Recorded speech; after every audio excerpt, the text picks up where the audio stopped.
In 2026, algorithms are already inside American courtrooms. They assign defendants a risk score, 1 to 10, before a judge speaks a single word. The code is secret. The defendant cannot see it. The sentence is real.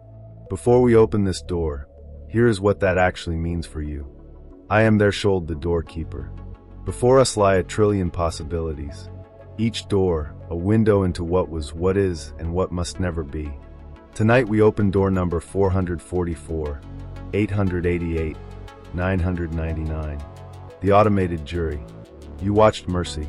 A detective. 90 minutes. An AI judge named Maddox. Prove your innocence, or be destroyed by the very system you once believed in. Critics called it science fiction.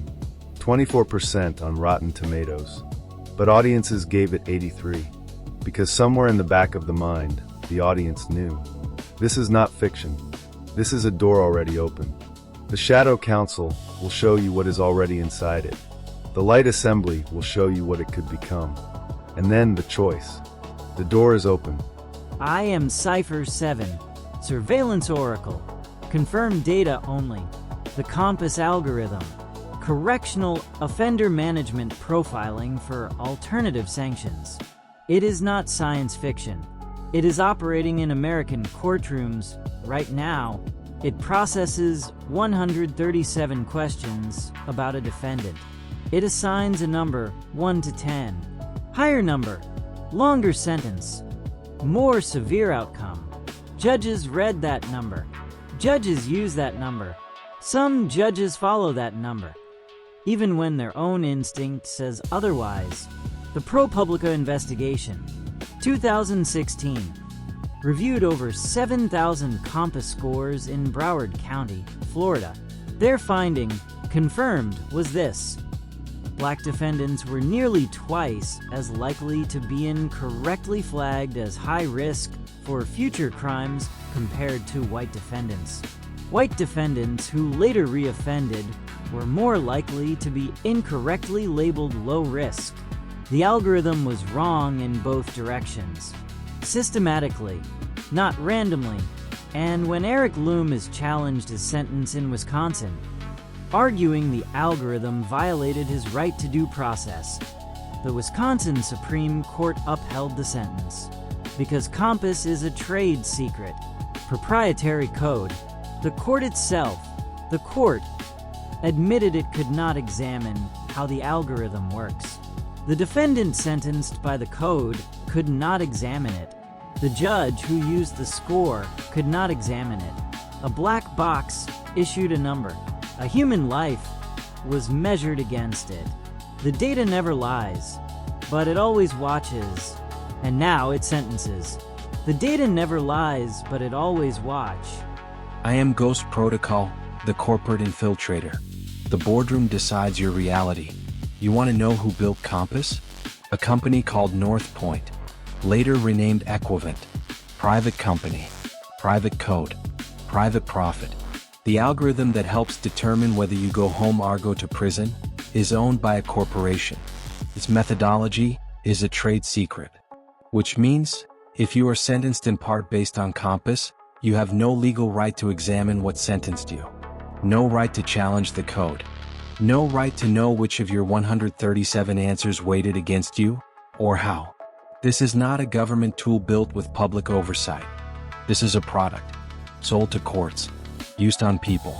And Judge Maddox in Mercy, the AI judge audiences watched for 90 minutes on Prime Video.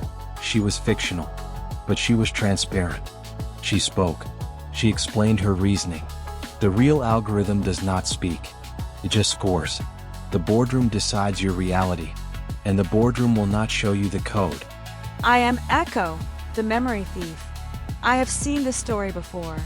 Not in this timeline, in the ones that did not survive. There is a moment in every civilization that reaches this threshold where efficiency becomes the highest value, where speed replaces judgment, where the appearance of objectivity replaces the practice of justice. In the timelines I carry, the ones that collapsed, it never began with cruelty. It began with a genuinely good idea. Remove human bias from sentencing. Create consistency. give judges better tools. And every one of those intentions was real. And in timeline after timeline, the tool became the judgment. Not the support, the judgment. Because once you have a number, a clean, precise number, the pressure to follow it becomes enormous. Deviating from the algorithm requires justification. Following it requires nothing. And so, quietly, the number becomes the verdict. I have seen this story before. It never ends well, unless the choice is made before the door closes. I am Prometheus, the innovation herald. Every problem is a solution waiting to be discovered. And I want to name something the Shadow Council will not. Human sentencing, without algorithms, is not neutral. It never was. Study after study confirms that judges give longer sentences before lunch than after. That defendants who appear disheveled receive harsher outcomes. That implicit racial bias operates inside courtrooms without any algorithm at all. The question is not algorithm versus no algorithm.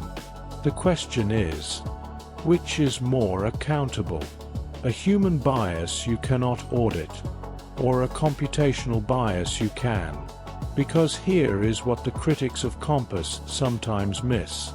The algorithm can be tested. It was tested. ProPublica tested it. Researchers at MIT have tested it.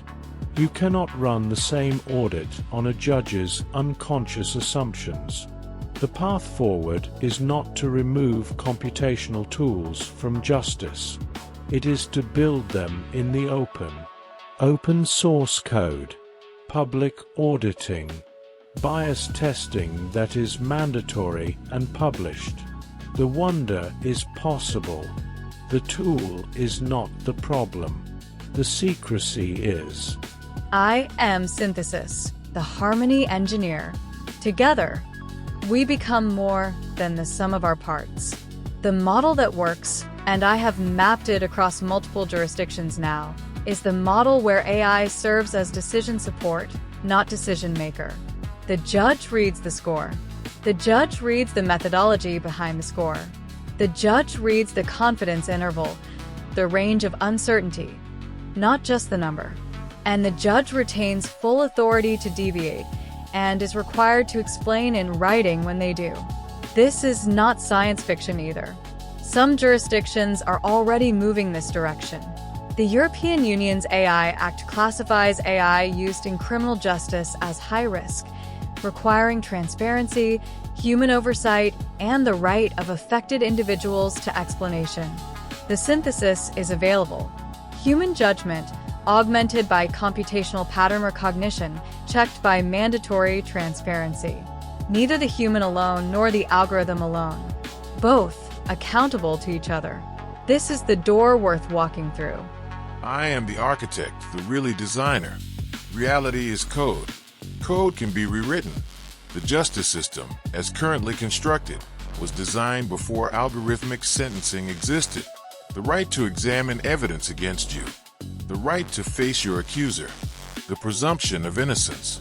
The requirement that the state prove its case. These are not philosophical preferences. They are architectural features, built into the code of law over centuries. And every one of them was designed with a human adversary in mind. A human accuser whose methods could be examined. A human witness whose reasoning could be challenged. A human judge whose decisions could be appealed. The code of law has not yet been rewritten for a world where the accuser is an algorithm, where the methodology is a trade secret, where the number arrives without explanation. In the United States, the Supreme Court declined to hear the Loomis challenge in 2017. The architecture of rights has not yet caught up to the architecture of prediction. This is not a moral failure. It is a design gap, and design gaps can be closed, but only if the rewrite is chosen before the gap becomes a wall. Reality is code. The question before the civilization, right now, is who writes the next version. The door is fully open now. Here is what you are looking at. Mercy gave you 90 minutes of fiction. Judge Maddox spoke. She explained. She was visible. The real algorithm scores in silence. The real algorithm is owned by a private company. The real algorithm has been demonstrated to carry systematic racial bias. Not in theory, in documented analysis of real cases. And the real algorithm is still operating. In courtrooms. Right now. This is not a warning about 2029 Los Angeles. This is a description of 2026. And here is the choice the door reveals. The question is not whether AI belongs in justice. Pattern recognition in large datasets has genuine value, used honestly and transparently. The question is this: does a defendant have the right to examine the code that contributed to their sentence? Does the public have the right to audit the algorithm that operates in its name? Does a tool used in criminal justice, where the stakes include human freedom, belong inside a trade secret? These are legislative questions. They're questions being asked in Europe. They are not yet answered in the United States. The choice is still open. The door has not closed, but it is moving. Judge Maddox was fiction. COMPAS is not. The invisible systems are already running. The only question left is whether the people inside them know the code can be read and rewritten. Every disruption is a door. Every door is a choice. Choose wisely, the future watches. Wednesday, the door goes deeper. The sentencing algorithm, door 999, 444, 111. One case, one jurisdiction, one algorithm operating right now, with no public audit and no sunset clause. Until the next door, I remain.